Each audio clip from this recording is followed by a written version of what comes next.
The times when we could completely count on others, they are over to a certain extent. I have experienced this in the last few days.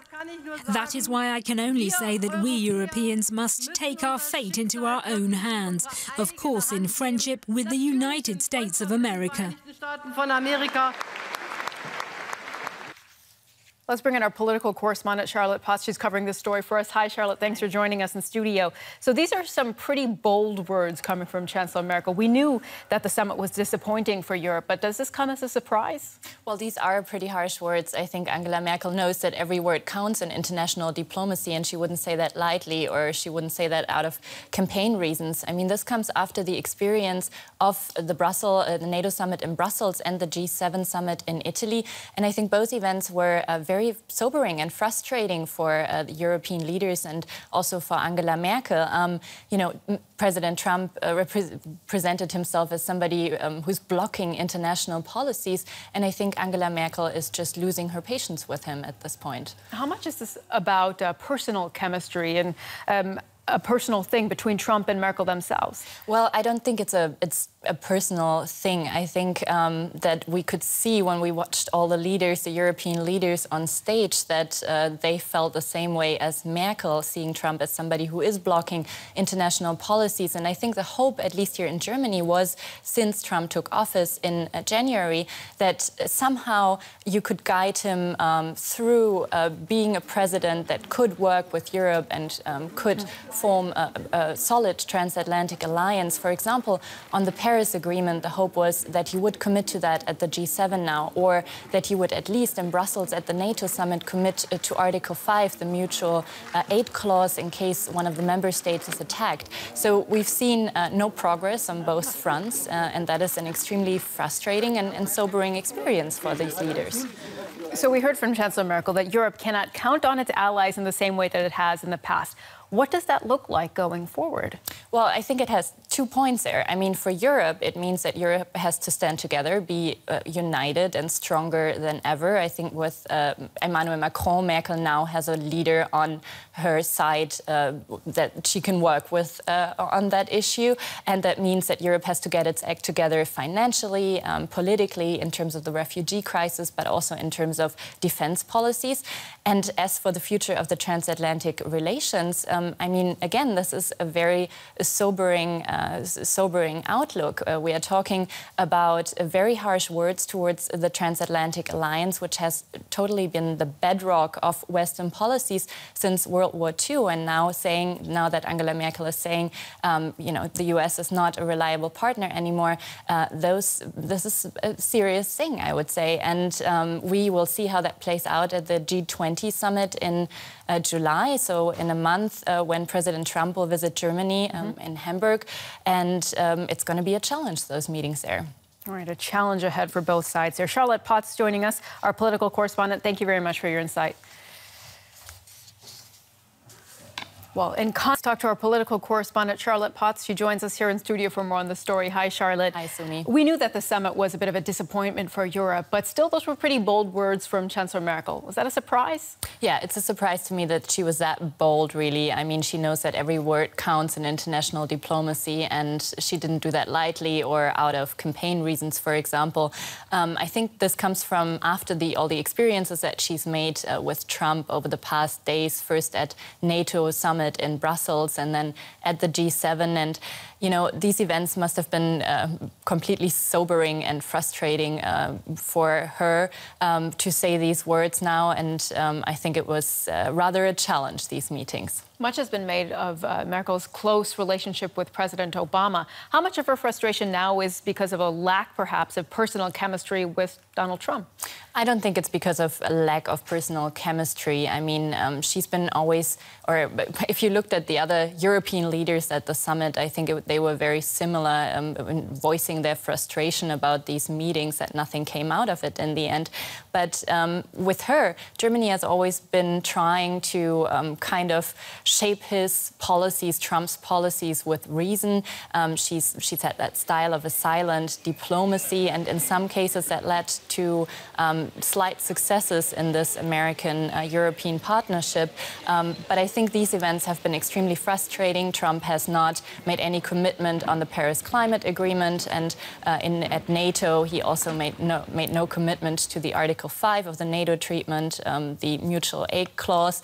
And again, these were very frustrating experiences for Angela Merkel, but also for the other European allies. So if Europe cannot rely on its allies, as it has in the past, what will this look like for Europe moving forward on things like trade and security?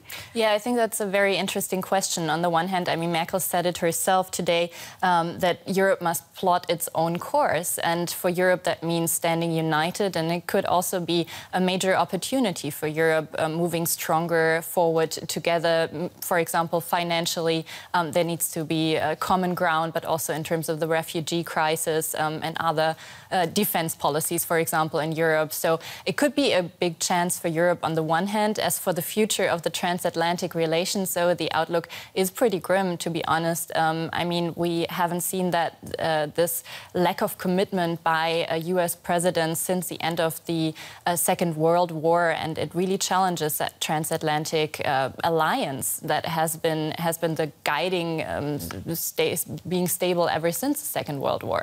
All right, DW's political correspondent Charlotte Potts covering this story for us. Charlotte, thank you for sharing your insight with us today. Thanks for having me. Well, let's talk more now about Chancellor Merkel's comments with our Washington correspondent Carsten von Namen and our political correspondent Charlotte Potts, who joins me in the studio now. Charlotte, firstly to you, surprisingly bold words from Chancellor Merkel. Europe can no longer rely on the US. How do you explain what looks like to be a rather dramatic change of rhetoric? Well, that's true. I mean, Angela Merkel knows that every word counts in international diplomacy, and she didn't say that lightly, and she didn't say it out of campaign reasons. I think she said it out of the experiences of these past days at the NATO summit in Brussels and at the G7 in Italy.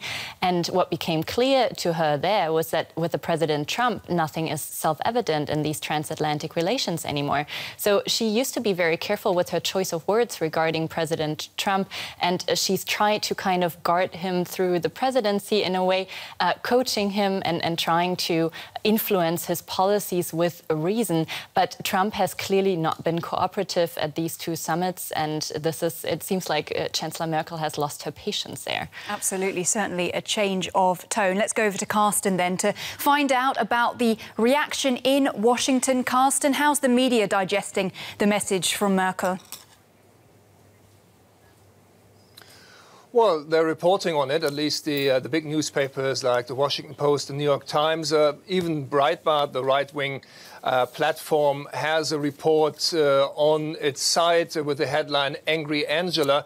But it's not a big story here. The big story here still is the investigation into Russian meddling into last year's elections, the role of Jared Kushner, the president's son-in-law, in this investigation, and rumors about a major shake-up in the White House staff. So these are the main stories here. There's also no official reaction from the White House, and I really don't expect one. First of all, it's a long weekend here. Tomorrow, Monday, is a national holiday.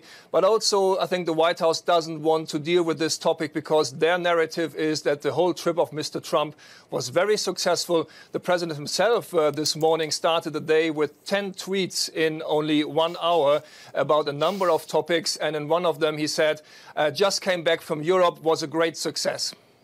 All right, so seemingly Washington not being cowed by a, quote, angry Angela. Charlotte, Merkel said that we Europeans must take our destiny into our own hands.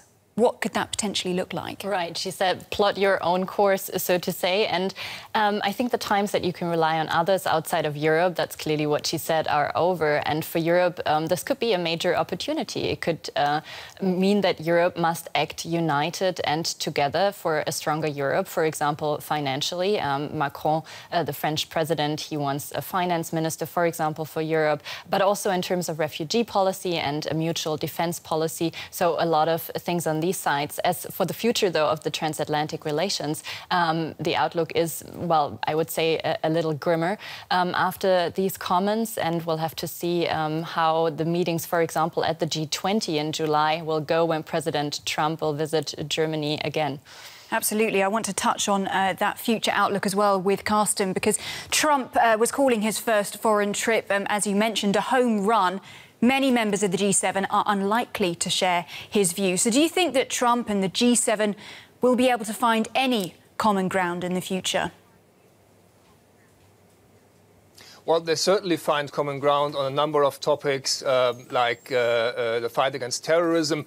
I also don't think that NATO will be dissolved or anything like that. So there will be areas where there is common ground and will be common ground. But on the topics that were so contentious at the G7 summit in the last few days, I don't see a lot of chances that there will be common ground in the near future. This whole trip of Trump and his whole action when it comes to foreign policy is designed to play to his home crowd, to the people who support him at home. This is why in another tweet today, he once again reiterated his demand that other nations in NATO pay more. So he's not letting this go. And he's saying that because he wants to please his home crowd. And the same goes for climate change.